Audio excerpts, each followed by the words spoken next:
Welcome back in Himachal Pradesh, and what's happening in Himachal Pradesh is our focus now. Incessant rains, they continue to wreak havoc in parts of Himachal Pradesh, resulting in damage to building and properties. On Wednesday, over 50 people succumbed to death, making Shimla and Mandi the worst affected districts in the state. Over 600 roads have been blocked. There are highways that have stopped any kind of traffic, including the key Shimla-Chandigarh highway. Chief Minister Sukhwinder Singh Sukhu conducted an aerial survey in Kangra to assess the situation. The rescue operations are underway and authorities fear finding more dead bodies under the debris. What has led to this mayhem and this disaster? Of course, these are natural circumstances, but could this have been averted or more lives have been saved in a prudent manner? Our focus on Viewpoint.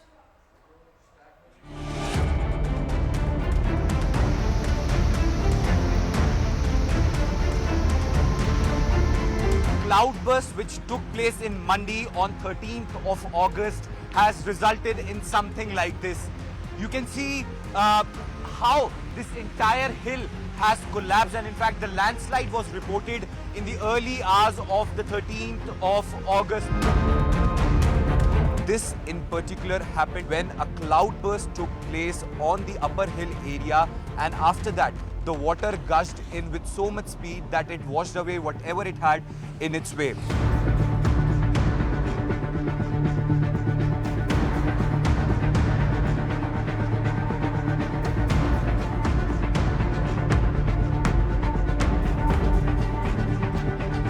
मैं तीन जगह की त्रासदी झेल रही हूँ, जहाँ ये घर है वो भी खतरे में है, ये गांव पूरा मेरा।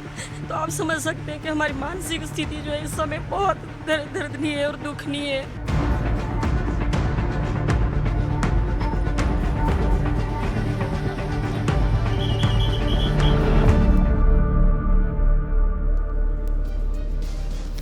Well, joining us on the broadcast is my colleague Yash. She's been reporting from Mandi. Anju Sharma ji, she's somebody who lives in Mandi. She has seen this horror unfold in front of her eyes, and she's also joining us live. Anju ji, namaskar. बहुत शुक्रिया हमसे बात करने के लिए, बहुत शुक्रिया हमसे जुड़ने के लिए. My colleague Yash is also with us on the broadcast. Yash, I'll come to you first. पहले आपके पास आऊंगी. You have been reporting from the ground. What is it that you have seen around you? We have seen the ground reports, the visuals that you have sent, and it's a tale of death and destruction.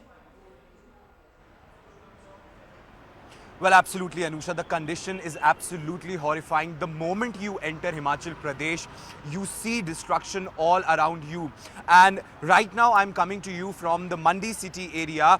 And first of all, I'll give you the glimpse and tell you the current situation over here at this very place. First of all, this is the Mandi city, and this is the famous, the main city area of Mandi. And you can see how landslides have happened over here at this very point, and you can see the situation is not very good as of now. The only silver lining is that the weather is not turning bad as of now, and in fact the IMD had though said that rains could happen once again starting from Sunday, but till then the situation the status quo will be there in terms of the weather. Now, talking about the condition of this very place, now you see all these hotels. This is a popular tourist destination, and all of these hotels have been emptied by the authorities, and in fact a red zone has been declared over here. So on this side as well, a landslide has been you can see a landslide over here, and in fact on the other side as well, on my left, is also a landslide which has been reported. And in fact these are the two main roads which actually connect from other parts of the city to the main Mandi city, and this river is the Beas river, which is actually right now also flowing on the high currents, but as of now this river is flowing below the danger mark. But in case if the water levels increases over here, the situation could turn worse. And you know, we can see all those houses, Yash, just adjoining the river, the kind of construction that has happened. Yash has also helped us connect with one of the survivors who has seen what exactly has happened. Anju Sharma ji is with us on the broadcast. Anju ji, उम्मीद करती हूँ आप और आपका पूरा परिवार सुरक्षित है, लेकिन हम में से कई लोग हैं, पूरा भारत जानना चाहता है कि इस समय मंडी में किस तरह के हालात हैं, हिमाचल में किस तरह के हालात हैं, प्रशासन से क्या आपको कोई मदद मिली है, हमें बताइए। जी, पहले तो मैं आपके चैनल का न्यूज़ 18 का बहुत थैंकफुल हूँ कि सबसे पहले आपका न्यूज़ चैनल जो है हमारे वहाँ पहुँचा, हमारे साथ दुख शेयर किया। मैं बहुत आभारी हूँ आप लोगों की, जो हमारा दुख जो है आप लोगों ने साझा किया। और जब मैं हालात की बात करूँ तो हम लोग 4-5 दिनों से 12 तारीख से लेके आज तक सहमे हुए हैं। हमारे दिल और दिमाग से वो मंज़र नहीं उतर रहा है, जिसको हमने अपनी आँखों से अपना सब कुछ तबाह होते देखा है। जी। तो मैं ये 13 तारीख सुबह की बात है, जब 4:15 बजे हल्का-सा मतलब ऐसी आवाज़ हुई कि बारिश बहुत तेज़ है। हुँ। तो जब हम लोग हिमाचली लोग हैं, थोड़ा अलर्ट रहते हैं जब बारिश लगती है। तो हम लोग जब बाहर निकले, तो बाहर देखते ही देखते एकदम पूरा सन्नाटा छा गया और एकदम से मतलब इतना फ्लड हमारे घर के पास आ गया कि हमारा बाहर निकलना जो था वो नामुमकिन था। जी। और आगे भी खड का पूरा वो डाइवर्ट हो गई थी जी। हमारी साइड को। उसमें बहुत सारे लोग जो हैं अंजू वो जी, प्रभावित हुए हैं। प्रशासन जी। से, सरकार से आपको मदद मिली?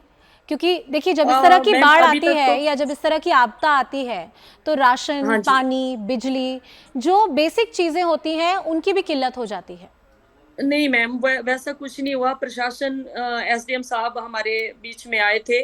उन्होंने 2 बार हमारे साथ आके देखा, वहाँ जो सैलाब उमड़ा पड़ा था, जो मंज़र वहाँ हुआ था, आपदा आई थी, उसको उन्होंने देखा 2 बार आके। लेकिन इस तरह की मतलब कोई ऐसा बोलें कि मदद की बात है, तो मदद की बात तो कोई नहीं हुई। जी। और हम लोगों ने निवेदन किया था कि ये जो खड का जो खड ने इधर का रुख कर लिया है, इसको मशीनें भेज दीजिए आप। जी। तो मशीनें भी आज तक नहीं पहुँची हैं। तो उन्होंने कहा कि 2-3 घंटे अगर के अंदर-अंदर अगर जैसे आप ये मौका इस्तेमाल करना चाहें सरकार तक अपनी बात पहुंचाने के लिए, आम लोगों जी, के लिए, वहां पर जो लोकल लोग हैं, उनको किन जी। चीज़ों की आवश्यकता है, लोगों की किन चीज़ों की परेशानी आ रही है, उनके बारे में हमें संक्षिप्त में बताइए।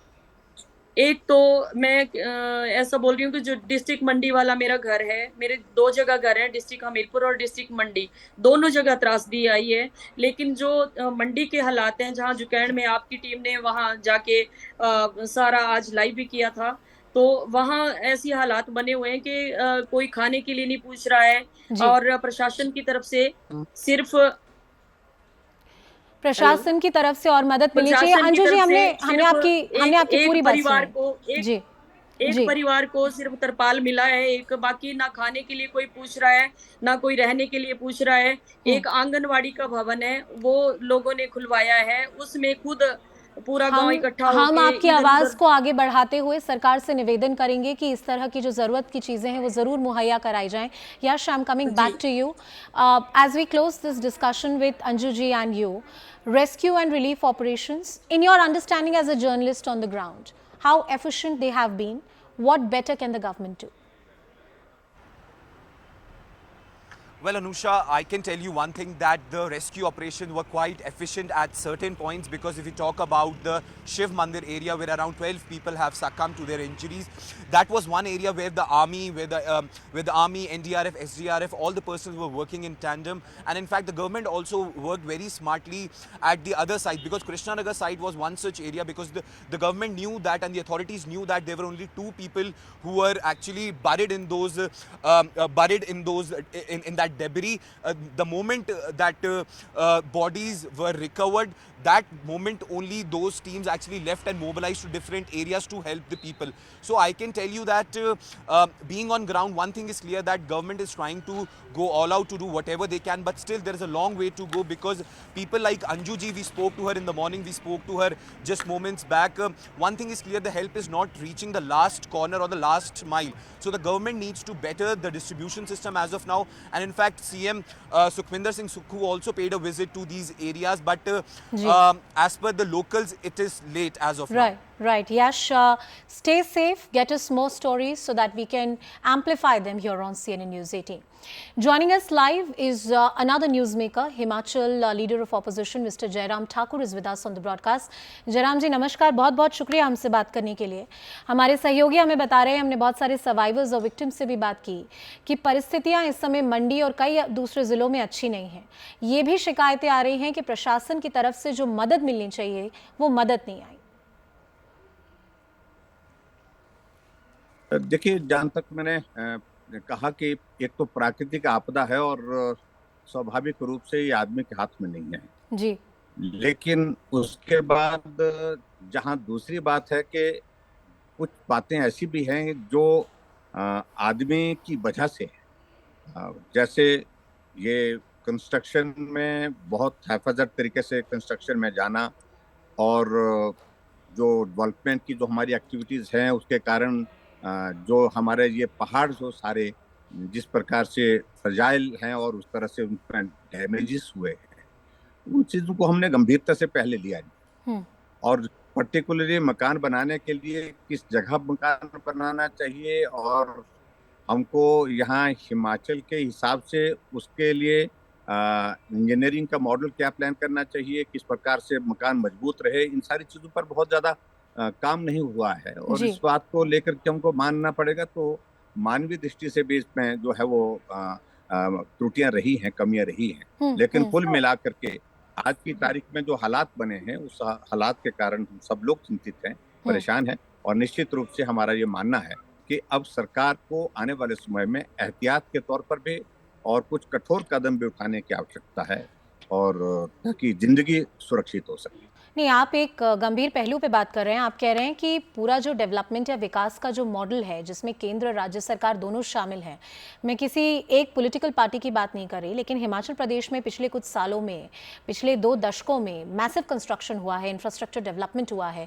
केंद्र सरकार ने बहुत सारे निवेश किए हैं, इंफ्रास्ट्रक्चर इन्वेस्टमेंट्स किए हैं उस प्रदेश में।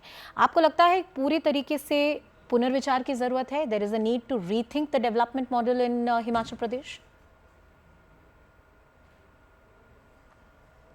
नहीं, मुझे लगता कि स्पेसिफिक हिमाचल के संदर्भ में, पहाड़ी राज्यों के संदर्भ में कुछ एक निर्णय हमको करने पड़ेंगे। और पर्टिकुलरली जब हम रोड एक्टिविटीज को बढ़ावा देते हैं, सड़कें बनाते हैं, और फॉर्मेशन कटिंग उसके जो है, जैसे वर्टिकल कुछ जगह हुई है उसके कारण इरोजन हुआ है बड़े स्केल पर, और उसके बाद डंपिंग साइट्स हमको प्लान करनी चाहिए, ड्रेनेज का सिस्टम हमको ठीक करना चाहिए। ये सारी चीजें बहुत आवश्यक है। हम आगे तो बढ़ रहे हैं, दौड़ते जा रहे हैं, लेकिन इन सारी चीजों की कमी के कारण, प्लानिंग की कमी के कारण कुछ जगह हम अपना नुकसान भी कर रहे हैं, और उसका खामियाजा हमको अब भुगतना पड़ा।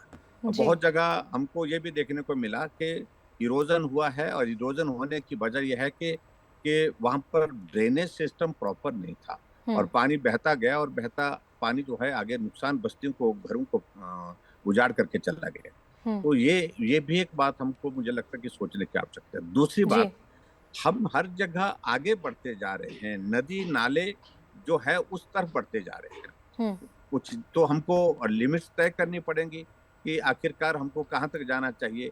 और कंस्ट्रक्शन में बहुत ज्यादा डैमेजेस हुए हैं, ज्यादातर जो वो हुए हैं ऐसी जगह जहाँ कंस्ट्रक्शन ऐसी जगह हो गई जहाँ पानी का बहाव थोड़ा बढ़ने से भी वो मकान चपेट में आ गया, उसका नुकसान हुआ। तीसरी बात, अब जो वर्तमान में जो हालात अभी के हैं, उन हालात में एक चीज हमको सोचनी पड़ेगी कि एक तो जो डैमेजेस अब जो हो गए, उसके बाद के आने वाले समय में अब हमको क्या करना है, राहत कार्य कैसे करना है, उन सारी चीजों पर हमको फोकस करना है। लेकिन कुछ चीजों पर अभी हमको तुरंत ये भी सोचना पड़ेगा, क्योंकि अभी बरसात का मौसम खत्म नहीं हुआ है।